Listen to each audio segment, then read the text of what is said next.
All right, guys, welcome to another live stream. Welcome to another live stream. Happy Sunday. Happy Sunday. All right, investing tips for the average person. Investing tips for the average person. I think when you start investing, or even when you become well versed in investing, you should consider these 5 tips. All right, number one, the sleep test rule. If an investment keeps you up at night, it might not be right for you. A good portfolio should make you excited, but not anxious. If you're constantly checking your prices late at night, reconsider your strategy. And this is true. I think your investments, you should have done enough research. You should have enough conviction to say, okay, I can sleep at night with these investments, not worried about if it's going to crash or if it's going to get rug pulled and things like that. I can remember when I was day trading and I really couldn't sleep on a lot of those overnight trades. You know, for the most part I was day trading, I was in and out the same day, but there was a lot of times where I held a position overnight and I really couldn't sleep. That's all I was thinking about. Oh, is my $2,000-3,000 going to go to zero when I wake up? And a lot of the times it didn't go to zero, but it definitely lost a lot of value because again, penny stocks were not a quality asset to invest in. So if you can't sleep at night, you're probably not in a good investment. You're probably taking on too much risk because again, you didn't do enough due diligence to say, okay, this is a blue chip asset where I can hold overnight for weeks, months, years, depending on the strategy you're trying to take and be okay, right? And also, it could be that maybe you put too much money into the investment. That's also another scenario. Some people put too much money in and they can't sleep at night, right? You put your only $10,000-20,000 in, and now you're just worried about it. So sometimes you just need to size in a little small to get comfortable with the investment and you'll be good to go. But yeah, that's number one, the sleep test rule. You should be able to sleep at night. Number two, time in the market beats timing the market. Trying to predict market highs and lows is like guessing when it's just like guessing when your toast will pop. Instead, long-term investing lets compound interest do the heavy lifting. And this is true. Again, I give the day trading example. I was in and out, and even after that, I would try to be in positions for a week or a month. And when I got into crypto, the most profitable I've been is when I've held onto a position for at least over a year. And you got to be able to learn how to do that. Time in the market beats timing the market. And you know, when people look for side hustles on YouTube or whatever the case may be, the first thing they see is day trading with stocks, day trading Forex, day trading crypto, and they're in and out of positions and they try to time the market. So you need to learn that more time in the market is going to be timing the market, and most people can't time the market. There's like a few traders, I would say a handful of traders that are able to time the market and make some money. But I think the statistic is 95 or 99% of traders lose.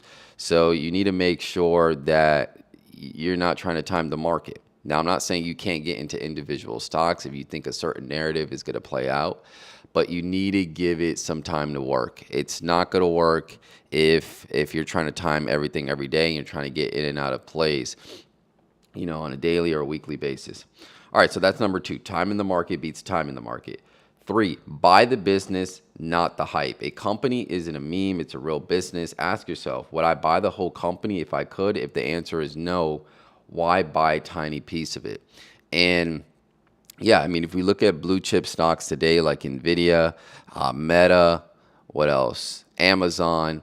A lot of people are buying the business, buying the leadership, right? When you look at Jensen Huang for Nvidia, when you look at Jeff Bezos for Amazon, when you look at Zuckerberg for Facebook, a lot of people are buying their vision, right? Also Tesla, Elon. So buy the business, invest in the business, do your due diligence and say, does this company have, one, a good business, and two, do they have good leadership? And I think if you stick to that, you'll be in good shape. I know I do that for crypto projects. The first thing I do when I try to make sure a crypto project is good, I try to see who the leaders of the project are, who created the project, what school did they go to, do they sound knowledgeable about their product or their business? And I think from there you can build good conviction and say, okay, I think this project here or this business here is going to be here for the long term. So yeah, buy the business, not the hype.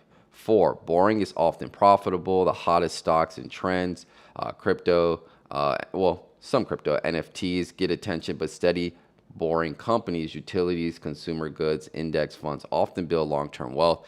And I would change that up a little bit. I would say blue chip cryptos are good, right? But it's the things like meme coins that people are trying to become millionaires overnight.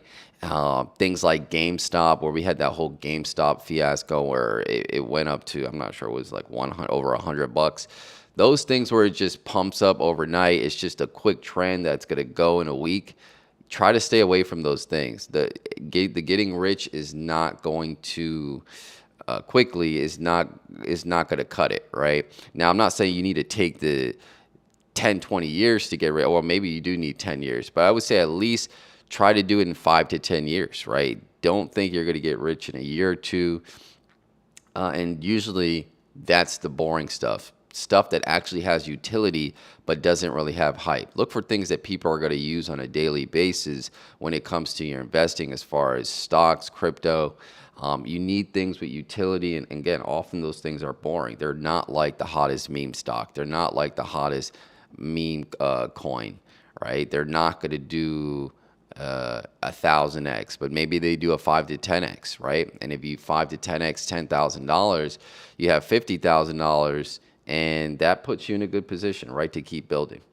All right, number 5, emotions are your worst enemy. Fears make you sell too soon. Greed makes you buy too late. The best investors act like robots, logical, patient, and indifferent to market noise. To market noise. And it says okay, cool. Yeah, emotions are your worst enemy, right? It says fears make you sell too soon, and greed makes you buy too late, right? So what they're saying here is, if you buy something and you don't do your due diligence, you're going to be fearful. You're going to sell too early to where you don't get the upside, right? And if you're too greedy, you're going to buy when everybody else is buying, right? You're going to buy too late. And a good example of this is BTC, right? When Bitcoin was at 10,000, when Bitcoin was at 20,000, or maybe even lower, right? When Bitcoin was at 1,000 or 3,000, nobody said, okay, a lot of people didn't do their due diligence to say this is going to be a quality asset, and this is going to be something here for the long term. But now that it's 100,000, a lot more people are willing to buy it, right? And why that is the case is because a lot of people like to buy too late, and they're greedy, and there's not a much upside at that point. Now, I still do think there's a lot of upside with BTC, but I was just giving the example. But yeah, your emotions are your worst enemy. Try to take the emotions out of investing. Try to leave it all to fact, right? Okay, this sector is doing good because of this. This sector has utility. This business has a good leader. They're doing this. They're being innovative in this way. And try to do your investing off of facts and not emotions. Try to leave your emotions out of it, especially, again, when it comes to like those things where you're trying to get in and out of positions. Your emotions can play a big role, and you end up losing a lot of money. And right now you have to start over from the beginning. All right, so those are the 5 things you should consider when it comes to investing. I think those are good for beginners, investing tips for beginners. Again, not financial advice, but these are some things that have helped me along the way. So again, number 1, the sleep test rule. Are you able to sleep at night with this investment? You should be able to sleep at night. You shouldn't be thinking, oh, it's going to go to 0. 2, timing the market beats timing the market. You don't want to time the market. Try to hold on to your positions for at least a year, right? Let them play out. 3, buy the business, not the hype. Again, you want a good leader. You want a good business. You want your stock or your crypto to be doing things and actually have utility and not just be a meme coin, right? 4, boring is often profitable. This is true. Look for things that actually have utility, right? When Amazon first came out, it was just a bookstore, right? But people like to read. People like to buy books. Utility may have been boring, but look where it is now, right? 5, emotions are your worst enemy. Don't bring emotions in when it comes to investing. Try to leave it all to facts and numbers, in actual logical reasoning, right? And that's pretty much it. I think if you consider those 5 things when investing, investing, you'll be okay. Please hit the like button, subscribe, and I'll see you guys in the next one. Take care.